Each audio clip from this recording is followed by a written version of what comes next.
आणि राज्यपाल पद सुद्धा आता सर्वोच्च न्यायालयाने ताशेरे मारलेले आहेत तामिळनाडूच्या बाबतीत। आपल्या वेळेला सुद्धा कोश्यारी कसे वागत होते तुम्ही पाहिलेले आहात।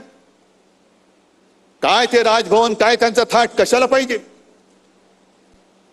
राज्यपाल पदाचा अवमान जर त्या खुर्चीवर बसणारी व्यक्तीच करणार असेल तर तिचा मान सर्वोच्च न्यायालयाने काय ठेवायला पाहिजे दाखवून दिलेलं आहे की काय करायचं। 3 महिन्याच्या आत तुम्ही याच्यावरती निर्णय घ्यायला पाहिजे। मग राज्यपालांना कुठेतरी तुम्ही करा शिफ्ट आणि राजभवनच्या जागी छत्रपती शिवाजी महाराजांचा जाज्वल्य इतिहास सांगणार एक प्रचंड छान मोठं स्मारक तिकडे उभं करा। ही शिवसेनेची मागणी आहे। करा उभं, येऊ द्या लोकांना तिकडे। एक तर तसंही राज्यपालांचा काही जनतेशी संबंध असतो किंवा नसतो,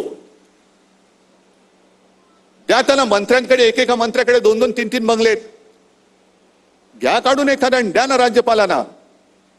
कारण आता अशी जागा मुंबईमध्ये दुसरी कुठली राहिलेली नाहीये आणि तिकडे छत्रपती शिवाजी महाराजांचं भव्य स्मारक कराना अभिमान वाटला पाहिजे जगाला आणि देशाला की अरे यांच्या दैवताचं यांनी न भूतो न भविष्यती असं स्मारक उभं करून दाखवलं।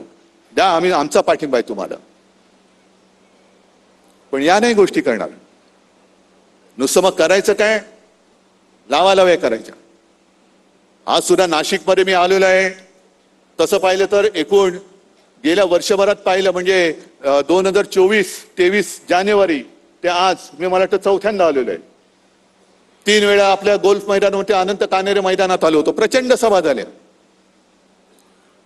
लोकसभेने चांगला रिझल्ट दिला। राजाभाऊंना तुम्ही सगळ्यांनी विजयी करून पाठवलं तिकडे। विधानसभेला काय झालं ते आता गबाटबाईंनी संपूर्ण भांड फोडलेलंच आहे। एवढ्या मोठा सभा होऊन सुद्धा आणि सगळीकडे वातावरण होतं। अगदी त्या काळामध्ये मी ते व्हिडिओ टाकले ना, बॅग माझ्या तपासणी करणारे, ते तपासणी करणारे अधिकारी सांगत होते साहेब माफ करा पण यावेळेला आमचं म्हणजे आता काय ड्युटी म्हणून काय म्हणजे काय कसं काय, म्हटलं काय बघायचं ते बघा हो, नाही पण साहेब यावेळेला तुम्हीच येणार, हे ते माझी बॅग तपासणारे अधिकारी सांगत होते। म्हणजे माझ्या बॅगेत काय हे बघण्यापेक्षा त्यांच्या मनात काय ते मला सांगत होते। असून आपण हरू कसं शकतो। मग मगाशी जो काय मी उल्लेख केला, आता मला जे काय सगळे सांगतायत की शिवसेनेने आता रस्त्यावरती उतरलं पाहिजे, उतरू ना।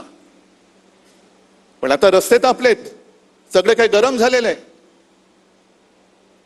आणि नाशिकमध्ये सुद्धा काय यांनी दिवे लावले, म्हणजे साधी गोष्ट आहे की कोणी एकेकाळी आत्ताचे मुख्यमंत्री तत्कालीन सुद्धा होते, म्हणजे माझ्या आधी देवेंद्र फडणवीस मुख्यमंत्री होते, तेव्हा देवेंद्र फडणवीसांनी नाशिक दत्तक घेतलं होतं। मग दत्तक घेतलं ज्या वेळेला मुख्यमंत्र्यांनी नाशिक दत्तक घेतलं होतं, ते नाशिक पालकमंत्र्याविना आज बेवारस का पडलेलं आहे? का